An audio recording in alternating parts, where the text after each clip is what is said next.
എല്ലാ വിദ്യാർത്ഥികൾക്കും ഐവാസുന്യ റെസിഡൻഷ്യൽ അക്കാദമിയുടെ +1 എക്കണോമിക്സ് ഓൺലൈൻ ക്ലാസ്സുകളിലേക്ക് സ്വാഗതം. നമ്മൾ ഡിസ്കസ് ചെയ്യുന്നത് രണ്ടാമത്തെ ചാപ്റ്ററിൻ്റെ അവസാന ഭാഗമാണ്. കഴിഞ്ഞ 2-3 ക്ലാസ്സുകളിലായിട്ട് നമ്മൾ രണ്ടാമത്തെ ചാപ്റ്റർ ആയിരുന്നു ഡിസ്കസ് ചെയ്തത്. ചാപ്റ്ററിൻ്റെ പേര് ഇന്ത്യൻ എക്കണോമി 1950 to 1990. ആ ഒരു ചാപ്റ്ററിൽ ആ ഒരു കാലഘട്ടത്തിലെ ട്രേഡ്, അഗ്രികൾച്ചർ റിലേറ്റഡ് ആയിട്ടുള്ള സംഭവങ്ങളാണ് നമ്മൾ പഠിച്ചുകൊണ്ടിരിക്കുന്നത്. ഇന്ന് നമ്മൾ പഠിക്കാൻ പോകുന്നത് ട്രേഡ് പോളിസി, ഇമ്പോർട്ട് സബ്സ്റ്റിറ്റ്യൂഷൻ, അതുമായി ബന്ധപ്പെട്ട പോയിന്റ്സുകൾ എന്താ എന്നുള്ളത് നോക്കാം. The industrial policy that was adopted was closely related to the trade policy. നമ്മൾ നടപ്പിലാക്കിയ ഇൻഡസ്ട്രി പോളിസി ട്രേഡ് പോളിസിയുമായിട്ട് വളരെയധികം ബന്ധമുണ്ട് എന്നാണ് പറയുന്നത്. In the first 7 plans, trade was characterized by inward-looking trade strategy. ആദ്യത്തെ ഫസ്റ്റ് 7 പ്ലാൻ മീൻ ചെയ്യുന്നത് ആദ്യത്തെ 5 പഞ്ചവത്സര പദ്ധതികൾ, ഏകദേശം 40ഓളം വർഷങ്ങൾ, ആദ്യത്തെ ഫസ്റ്റ് 7 പ്ലാൻസ് മീൻസ് ഏകദേശം 35-40ഓളം വർഷങ്ങൾ trade was characterised by inward looking trade strategy. അതായത് അകത്തോട്ട് നോക്കുന്ന ട്രേഡ് സ്ട്രാറ്റജി. അതിൻ്റെ മീനിങ്സ് എന്താണ്? നമ്മുടെ ഉൽപ്പാദനവും നമ്മളെ പ്രൊഡക്റ്റും മാത്രം ഡിപ്പെൻഡ് ചെയ്തിട്ട് അതിനെ ത്വരിതപ്പെടുത്തി വലുതാക്കി നമ്മൾ ഉപയോഗപ്പെടുത്തുക എന്നുള്ളതാണ് ഇൻവാർഡ് ലുക്കിംഗ് അപ്രോച്ച്. അതായത് നമ്മൾ പുറത്തുള്ള രാജ്യങ്ങളിൽ നിന്നുള്ള പ്രോഡക്റ്റുകളെ ഡിപ്പെൻഡ് ചെയ്യാത്ത ഒരു സ്ട്രാറ്റജി ആയിരുന്നു. അതായത് അതായത് ഇന്ത്യക്കാർക്ക് ആവശ്യമുള്ള സാധനങ്ങൾ ഉൽപ്പാദിക്കുന്നത് നമ്മുടെ രാജ്യത്ത് തന്നെ. നമ്മൾ നമുക്ക് വേണ്ടി നമ്മൾ തന്നെ ഉൽപ്പാദിക്കുക, അത് ഉപയോഗപ്പെടുത്തുക എന്നുള്ളൊരു അപ്രോച്ചായിരുന്നു ആദ്യത്തെ 7 5-year പ്ലാനിലും നമ്മുടെ രാജ്യം ഉപയോഗിച്ചിരുന്ന തന്ത്രം.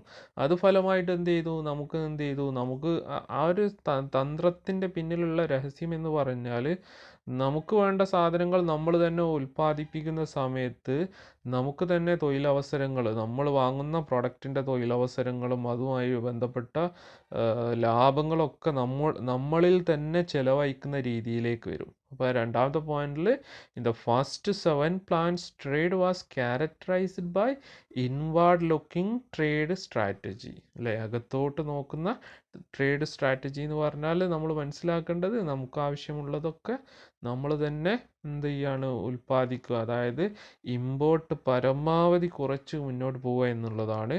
നെക്സ്റ്റ് അടുത്ത പോയിന്റ് നോക്കാം. This strategy is called import substitution. അല്ലേ, ഇതിനെ നമ്മൾ വിളിക്കുന്ന ഒരു പേരാണ് import substitution.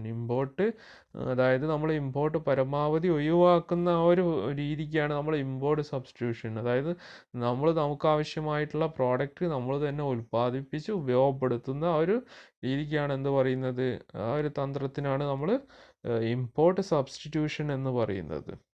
It means replacing or substituting imports with domestic production. അല്ലേ, നമ്മുടെ രാജ്യത്തെ ഉൽപ്പാദനം നമ്മുടെ ഇമ്പോർട്ടിന് പകരമായിട്ട് നമ്മൾ തന്നെ ഉൽപ്പാദനം നടത്തിയിട്ട് ആ കുറവ് നമ്മൾ പരിഹരിക്കുകയാണ് ചെയ്യുക.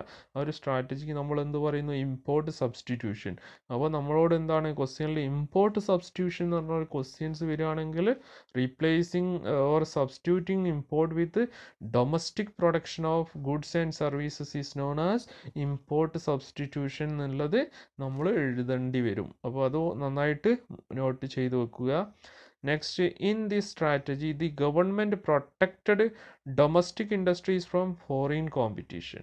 ഇവിടെ ഈ ഒരു പോളിസിയിൽ ഗവൺമെൻറ് നമ്മുടെ ഇൻഡസ്ട്രീസിനെ ഗവൺമെൻറ് പ്രൊട്ടക്റ്റ് ചെയ്തു. അതായത് ഏത് രീതിയിൽ? Protection from import to 2 forms, tariff and quotas. അല്ലേ, താരിഫും അതുപോലെ തന്നെ കോട്ടാസ് നിശ്ചയിക്കുകയും ചെയ്തിട്ട് ഫോറിൻ കോമ്പറ്റീഷനിൽ നിന്നും നമ്മുടെ വ്യവസായങ്ങളെ നമ്മുടെ രാജ്യം സംരക്ഷിച്ചു എന്നുള്ളതാണ്. അപ്പോൾ താരിഫും കോട്ടാസും എന്നുള്ളത് എന്താ എന്നുള്ളത് നോക്കാം. Tariff are a tax on imported goods. അപ്പോൾ പുറമേയുള്ള രാജ്യങ്ങളിൽ നിന്നും ഗുഡ്സ് വരുന്ന സമയത്ത് ഏത് രീതിയിലാണ് നമ്മുടെ ഇൻഡസ്ട്രീസിന് അത് പ്രയാസകരമായിട്ട് വരിക? പുറമേ നിന്ന് വരുന്ന പ്രോഡക്റ്റുകൾക്ക് എന്താണ് സ്വാഭാവികമായിട്ടും പല കാരണങ്ങളാൽ വിലക്കുറവുണ്ടാവും. അപ്പോൾ ആ വിലക്കുറവിൽ അവർ ഇന്ത്യയിലേക്ക് പ്രോഡക്റ്റുമായിട്ട് എത്തുന്ന സമയത്ത് എന്ത് ചെയ്യും? അത് നല്ല രീതിയിൽ സ്വീകരിക്കപ്പെടും. അപ്പോൾ എന്ത് ചെയ്യാണ്? ആ സ്വീകരിക്കപ്പെടുന്നത് ഒഴിവാക്കാൻ വേണ്ടിയിട്ട് എന്ത് ചെയ്യും? ഗവൺമെൻറ് അതിനെന്ത് ചെയ്യും? ടാക്സ് ചുമത്തും. അതിനെന്ത് ചെയ്യും? ടാക്സ് ചുമത്തുന്ന സമയത്ത് എന്ത് ചെയ്യും? അതിൻ്റെ വില എന്ത് ചെയ്യും? ഉയരാൻ അത് കാരണമാവും. അപ്പോൾ വില ഉയരുന്നത് കാരണമാകുന്നതുമായി എന്ത് ചെയ്യും? അത് നമ്മുടെ രാജ്യത്തെ പ്രൊഡക്റ്റിനേക്കാളിലൊക്കെ വില അല്ലെങ്കിൽ അതിനോട് മാച്ച് ചെയ്യുന്ന വിലയിലേക്ക് വരുന്ന സമയത്ത് എന്ത് ചെയ്യും? നമ്മുടെ രാജ്യത്തെ പ്രൊഡക്റ്റ് തന്നെ എന്ത് ചെയ്യും? വിൽപ്പന ചെയ്യപ്പെടുന്ന രീതിയിലേക്ക് എത്തും. അതുകൊണ്ട് നമ്മുടെ രാജ്യത്തെ കമ്പനികൾക്ക് പ്രയാസം ഉണ്ടാവില്ല. അതേ സ്ഥാനത്ത് നമ്മൾ എന്ത് ചെയ്യും? അവർക്ക് നമ്മൾ ഈ രീതിയിൽ ടാക്സ് ചുമത്തിയിട്ടില്ലെങ്കിൽ എന്ത് ചെയ്യും? അവരെ പ്രൊഡക്റ്റ് നമ്മളെല്ലാവരും പോയിട്ട് വാങ്ങും. ആ രീതി തുടരുന്നത് വഴി നമ്മുടെ രാജ്യത്തെ അല്ലെങ്കിൽ നമ്മുടെ കമ്പനീസിൻ്റെ പ്രോഡക്റ്റ്സ് എന്ത് ചെയ്യും? വിറ്റഴിക്കപ്പെടാതെ എന്ത് ചെയ്യും? ആ കമ്പനി തന്നെ നഷ്ടത്തിലാവുന്ന അവസ്ഥ വരും. ഇനി മറ്റൊന്നാണ് quotas. Quotas specify the quantity of goods which can be imported. അപ്പോൾ എന്താണ്? ഓരോ കാറ്റഗറിയിലും പ്രോഡക്റ്റ്സ് ഇമ്പോർട്ട് ചെയ്യേണ്ടതിൻ്റെ ലിമിറ്റ് നമ്മുടെ രാജ്യം നിശ്ചയിക്കും. അതായത് 10 മില്യൺ അല്ലെങ്കിൽ എന്താണ് ഒരു സർട്ടൈൻ നമ്പർ അത്രേ ഇറക്കുമതി ചെയ്യാൻ പാടുള്ളൂ എന്നുള്ളത് നിശ്ചയിക്കും. അപ്പോൾ കോട്ടാസ് നിശ്ചയിക്കുന്നത് വഴി എന്ത് ചെയ്യും? നമ്മുടെ രാജ്യത്തേക്കുള്ള പ്രൊഡക്റ്റിൻ്റെ വരവ് എന്ത് ചെയ്യും? നമുക്ക് ലിമിറ്റ് ചെയ്യാൻ പറ്റും. അതുപോലെ തന്നെ താരിഫ് എന്ന് പറഞ്ഞാൽ എന്താണ്? ടാക്സ് രീതിയിലുള്ള എന്താണ് ചാർജുകളാണ്. അത് ചാർജ് ചെയ്യുന്ന സമയത്ത് പ്രോഡക്റ്റിൻ്റെ വില വർദ്ധിക്കാനും അതുവഴി നമ്മുടെ രാജ്യത്ത് അത് ഡിമാൻഡ് ചെയ്യപ്പെടുന്നത് കുറയാനും സാധ്യമാകും. അപ്പോൾ രണ്ടും എന്താണ് അനുകൂലമായിട്ട് വരും? ഡൊമസ്റ്റിക് ഇൻഡസ്ട്രീസിന്, നമ്മുടെ രാജ്യത്ത് പ്രവർത്തിക്കുന്ന ഇൻഡസ്ട്രീസിന് അനുകൂലമായിട്ട് വരുന്നതിന് വേണ്ടിയിട്ടാണ് താരിഫും കോട്ടാസും ഗവൺമെൻറ് പിന്നെ നടപ്പിൽ വരുത്തിയത് എന്നുള്ളത് കൂടി നമ്മൾ മനസ്സിലാക്കുക. The effects of tariff and quotas is that they restrict imports and therefore protect domestic firms from foreign competition. അപ്പോൾ അത് തന്നെയാണ് ഇവിടെ പറയുന്നത്. എന്തിനു വേണ്ടിയിട്ടാണ്? ഫോറിൻ കോമ്പറ്റീഷന് ഡൊമസ്റ്റിക് കമ്പനീസിനെ പ്രൊട്ടക്റ്റ് ചെയ്യുന്നതിന് വേണ്ടിയിട്ടാണ് എന്ത് താരിഫ് ആൻഡ് കോട്ടാസ് ചുമത്തുന്നത് എന്നുള്ളത് കൃത്യമായിട്ട് ഓർത്ത് വെക്കുക. നെക്സ്റ്റ് നമുക്ക് അടുത്ത ടോപ്പിക്കിലേക്ക് പോവാം. Effects of policies on industrial development. Industrial development പോളിസീസിൻ്റെ ഇഫക്ട്സുകൾ, അതിൻ്റെ ഫലം എന്താണ് എന്നുള്ളത് നോക്കാം. The achievements of India's industrial sector during the first 7 plans are impressive. നമ്മുടെ അച്ചീവ്മെൻറ്റ് ഇൻഡസ്ട്രിയൽ സെക്ടറിലെ ആദ്യത്തെ 7 5-year പ്ലാനിലെ അച്ചീവ്മെൻറ്റ് വളരെ ഇംപ്രസീവ് ആയിരുന്നു, നല്ലൊരു പോസിറ്റീവ് റിസൾട്ട് ആയിരുന്നു എന്നുള്ളത് മനസ്സിലാക്കുക. Then the proportion of GDP contributed by industrial sector increased. നമുക്കറിയാം 3 സെക്ടറുകളുണ്ട്. പ്രൈമറി സെക്ടർ അത് അഗ്രികൾച്ചർ ആണ്, സെക്കൻഡറി സെക്ടർ ആണ് ഇൻഡസ്ട്രിയൽ സെക്ടർ, അതുപോലെ തന്നെ എന്താണ് ടെറിഷറി സെക്ടർ, അങ്ങനെ 3 സെക്ടറുകളുണ്ട്. അപ്പോൾ നമ്മുടെ ഫസ്റ്റ് പ്ലാനുകൾ മുതൽ എന്താണ് നമ്മൾ നോക്കുന്നത്? നമ്മുടെ ഇൻഡസ്ട്രീസിൻ്റെ ഡെവലപ്മെൻ്റ് ആണ് നമ്മൾ ഫോക്കസ് ചെയ്യുന്നത്. ആ അത്തരത്തിൽ നമ്മൾ ഫോക്കസ് ചെയ്ത് മുന്നോട്ട് പോയത് വഴി നമുക്ക് എന്ത് ചെയ്തു? ഒരു 5 5-year പ്ലാൻ, അതായത് അറൗണ്ട് 35-40 years കഴിഞ്ഞപ്പോഴേക്കും നമുക്ക് എന്ത് ചെയ്തു? ഇൻഡസ്ട്രിയൽ സെക്ടറിൽ നല്ല രീതിയിൽ വളർച്ച ഉണ്ടാവാനും അതുപോലെ തന്നെ ഇൻഡസ്ട്രിയൽ മേഖല GDPയിലേക്ക് കോൺട്രിബ്യൂട്ട് ചെയ്യുന്ന കോൺട്രിബ്യൂഷൻസ് വലിയ രീതിയിൽ വർദ്ധിക്കുന്നതിനും കാരണമായി എന്നുള്ളതാണ്. അതൊരു പോസിറ്റീവായിട്ട് ഉള്ളൊരു റിസൾട്ടായിട്ടാണ് നമ്മൾ മനസ്സിലാക്കേണ്ടത്. The industrial sector become well diversified by 1990. 1990 ആയപ്പോഴേക്കും എന്ത് ചെയ്തു? നമ്മുടെ വ്യാവസായിക മേഖല നല്ല രീതിയിൽ വൈവിധ്യവൽക്കരിച്ചു എന്നുള്ളതാണ്. എല്ലാ രീതിയിലുള്ള കമ്പനീസുകളൊക്കെ വന്നു എന്നുള്ളതാണ്. അതിന് പ്രധാനമായിട്ടും ഫോക്കസ് ചെയ്യുന്നത് largely due to public sector. Public sector എന്ന് പറഞ്ഞാൽ സെക്ടർ എന്താണ്? Controlled and organised by government അല്ലേ, അതാണ് പബ്ലിക് സെക്ടർ. ആ കാരണം കൊണ്ട് എന്ത് ചെയ്തു? നല്ല രീതിയിൽ വൈവിധ്യവൽക്കരിച്ചു എന്നുള്ളതാണ്. Then protection from foreign competition enable the development of indigenous industries. അപ്പോൾ ഫോറിൻ കോമ്പറ്റീഷനിൽ നിന്നും നമ്മുടെ എന്ത് ചെയ്തു? നമ്മുടെ കമ്പനീസിനെ സംരക്ഷിച്ചതുവഴി നമ്മുടെ എന്താണ് തദ്ദേശീയപരമായിട്ടുള്ള വ്യവസായങ്ങൾക്ക് നന്നായിട്ട് എന്ത് ചെയ്തു വളർന്നു എന്നുള്ള പോയിന്റാണ് അവിടെ പറയുന്നത്. അതെന്തുകൊണ്ടാണ് ഫോറിൻ കോമ്പറ്റീഷനെ എന്ത് ചെയ്തു ഗവൺമെൻറ് എന്ത് ചെയ്തു പല രീതിയിലും എന്ത് ചെയ്തു റെസിസ്റ്റ് ചെയ്തു, തടഞ്ഞു നിർത്തി. അതുകൊണ്ട് എന്ത് ചെയ്തു തദ്ദേശീയപരമായിട്ടുള്ള ഇൻഡസ്ട്രീസ് ഡെവലപ്പായി എന്നുള്ളതാണ്, നന്നായിട്ട് വളർന്നു എന്നുള്ളത് മനസ്സിലാക്കുക. In spite of the contribution made by public sector to the growth of the Indian economy, some economists are critical of the performance many public sector enterprises. അപ്പോൾ മുകളിലൊക്കെ നമ്മൾ എന്താണ് 2 പോയിന്റിലായിട്ട് പറഞ്ഞ പബ്ലിക് സെക്ടർ നന്നായിട്ട് വൈവിധ്യവൽക്കരിച്ചു, അതുപോലെ തന്നെ ഇന്ത്യയുടെ GDPക്ക് നന്നായിട്ട് കോൺട്രിബ്യൂഷൻ നടത്തി, അതുപോലെ തന്നെ തദ്ദേശീയപരമായിട്ടുള്ള വ്യവസായങ്ങൾ വളർന്നു. പക്ഷേ ചില സാമ്പത്തിക വിദഗ്ധർ എന്ത് ചെയ്തു, ചില രീതിയിലുള്ള ക്രിറ്റിസിസം അല്ലേ, ചില വിമർശനങ്ങൾ പബ്ലിക് സെക്ടറിൻ്റെ എന്താണ് പെർഫോമൻസിനെ കുറിച്ച് നടത്തി എന്നുള്ളതാണ്. ആ വിമർശനങ്ങളാണ് നെക്സ്റ്റ് ഉള്ള പോയിന്റ്സുകളിൽ നമ്മൾ മനസ്സിലാക്കേണ്ടത്. അപ്പോൾ അതുകൂടി നമ്മൾ മനസ്സിലാക്കുക. The point is that after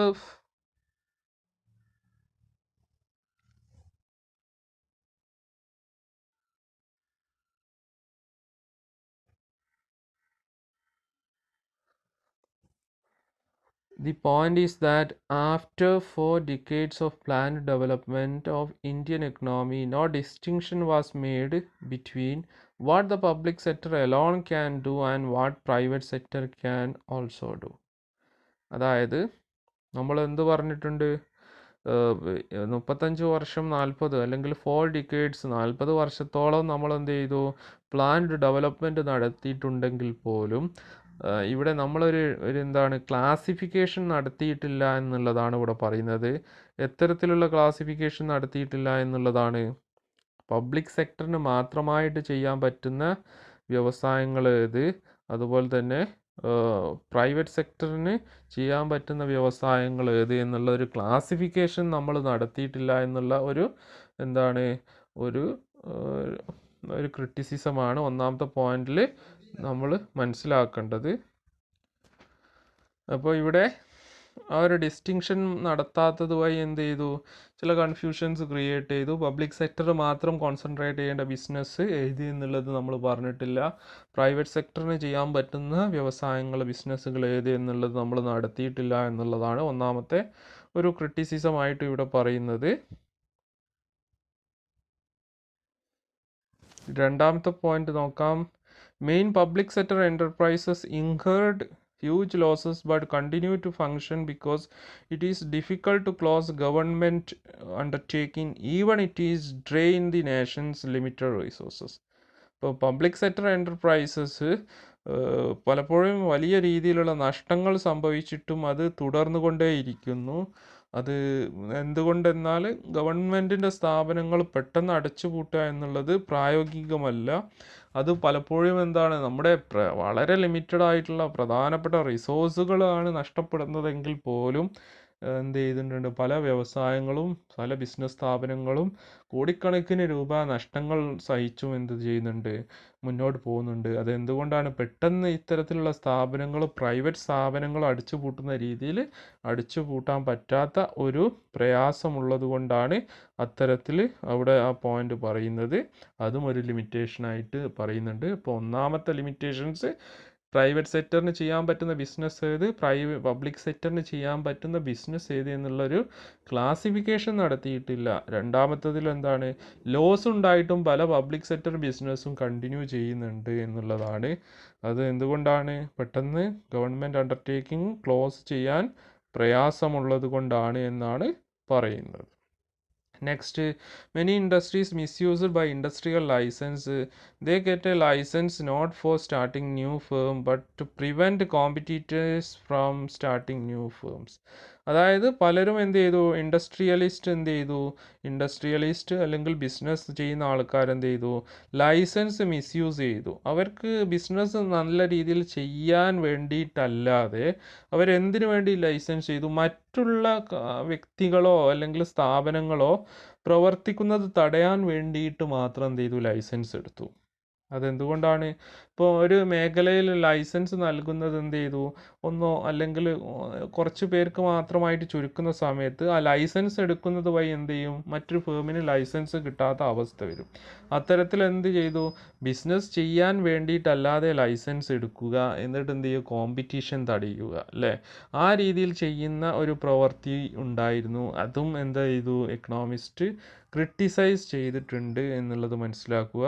then excessive regulation of permit licence raj prevented certain firms from becoming more efficient അല്ലേ.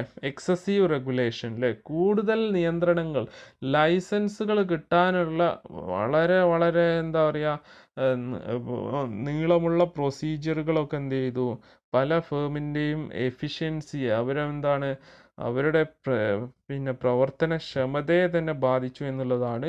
ഇപ്പം എന്താണ് നമ്മുടെ ഇന്ത്യയിലൊക്കെ നിലവിലുണ്ടായിരുന്ന ഒരു സ്ഥിതി എന്ന് പറഞ്ഞാൽ, എന്തെങ്കിലും ഒരു സ്ഥാപനം തുടക്കണമെങ്കിൽ ഒരുപാട് പേപ്പർ വർക്കുകളും അതുപോലെ തന്നെ ഫോർമാലിറ്റീസുകളും ഒക്കെ നമ്മൾ എന്ത് ചെയ്യണം, ഫോളോ ചെയ്യേണ്ടതായിട്ട് വന്നു.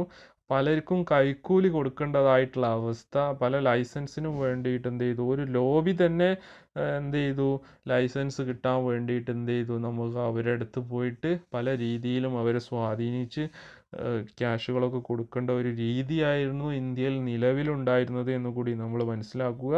അപ്പോൾ അതിനാണ് നമ്മൾ ലൈസൻസ് രാജ്യം എന്ന് പറയുന്നത്.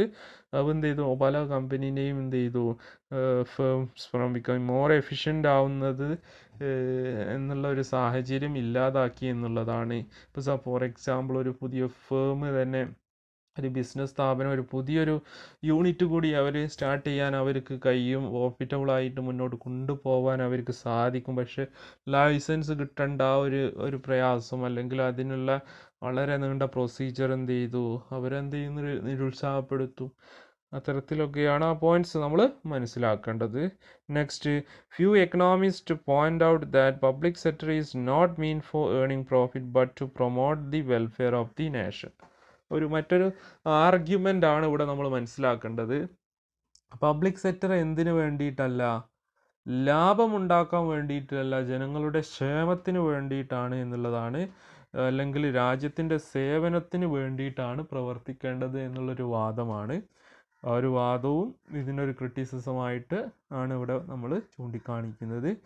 Last point, due to restriction on import the Indian consumer had to purchase whatever the Indian producers produced. ഇവിടെ നമ്മൾ എന്ത് ചെയ്തു, ഇമ്പോർട്ട് സബ്സ്റ്റിറ്റ്യൂഷൻ നടത്തിയതുമായി എന്ത് ചെയ്തു, ഇന്ത്യൻ കൺസ്യൂമേഴ്സിന് എന്ത് ചെയ്തു, വിദേശത്തുള്ള സാധനങ്ങൾ വാങ്ങാൻ പറ്റാത്തൊരവസ്ഥ, ഇന്ത്യൻ പ്രൊഡ്യൂസേഴ്സ് എന്താണോ പ്രൊഡ്യൂസ് ചെയ്യുന്നത് അത് വാങ്ങേണ്ട ഒരു എന്താണ് കമ്പൽഷൻ ഉണ്ടായി എന്നുള്ളതാണ്. ഇപ്പം എന്താണ്, നമ്മുടെ രാജ്യത്ത് വിദേശത്തെ പ്രോഡക്ട്സ് അവൈലബിൾ അല്ലെങ്കിൽ സ്വാഭാവികമായിട്ടും നമ്മൾ എന്ത് ചെയ്യും, നമ്മുടെ രാജ്യത്ത് പ്രോഡക്റ്റുകൾ വാങ്ങേണ്ടി വരും. അതൊരു കൺസ്യൂമറെ സംബന്ധിച്ചിടത്തോളം എന്താണ്, അതൊരു പോരായ്മയായിട്ടാണ് ഇവിടെ ചൂണ്ടിക്കാണിക്കുന്നത് എന്നുകൂടി നമ്മൾ മനസ്സിലാക്കുക. ഇതൊക്കെയാണ് effects of policies on industrial development. അപ്പോൾ ഇതിൽ കൃത്യമായിട്ട് നമ്മൾ മനസ്സിലാക്കേണ്ടത് 1990 വരെയുള്ള കാര്യങ്ങളാണ്. അപ്പോൾ നമ്മൾ ഇന്ന് ഡിസ്കസ് ചെയ്തത് വളരെ പ്രധാനപ്പെട്ട ഒരു ഏരിയ ആയിരുന്നു, ട്രേഡ് പോളിസി. അതിൽ തന്നെ പ്രധാനപ്പെട്ട് നമ്മൾ മനസ്സിലാക്കേണ്ടത് ഇമ്പോർട്ട് സബ്സ്റ്റിറ്റ്യൂഷൻ ആണ്. ഇമ്പോർട്ട് സബ്സ്റ്റിറ്റ്യൂഷൻസ് നമ്മൾ രണ്ട് രീതിയിലാണ് നടത്തിയത്, അല്ലെങ്കിൽ പ്രൊട്ടക്ഷൻ ഫ്രം ഫോറിൻ ഫേംസ് നടത്തിയത്. താരിഫും കോട്ടാസും ഇംപ്ലിമെൻറ്റ് ചെയ്തിട്ടാണ്. താരിഫ് എന്താണ്, tax on imported goods. Quotas means specify the quantity of goods which can be imported. നമ്മുടെ ഇങ്ങോട്ട് ഇറക്കുമതി ചെയ്യുന്ന ഗുഡ്സിൻ്റെ ക്വാണ്ടിറ്റി നമ്മൾ എന്ത് ചെയ്യുക, ചുരുക്കി കളയുക അല്ലേ, ലിമിറ്റ് ചെയ്തിട്ട് എന്ത് ചെയ്യുക, റെസ്ട്രിക്റ്റ് ചെയ്യാം.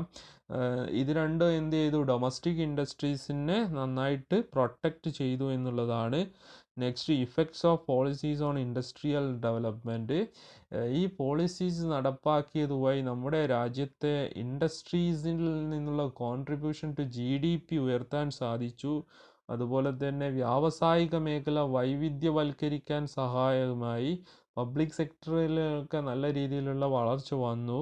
അതുപോലെ തന്നെ എന്ത് ചെയ്തു, ഇൻഡിജീനിയസ്, അതായത് നമ്മുടെ തദ്ദേശീയപരമായിട്ടുള്ള വ്യവസായങ്ങൾ വളരുന്നതിനും അത് സഹായിച്ചു. അതുപോലെ തന്നെ കുറച്ച് ക്രിറ്റിസിസമാണ് പിന്നെ നമ്മൾ ഡിസ്കസ് ചെയ്യുന്നത്. സം എക്കണോമിസ്റ്റ് പബ്ലിക് സെക്ടറിൻ്റെ പെർഫോമൻസിനെ ചോദ്യം ചെയ്തു.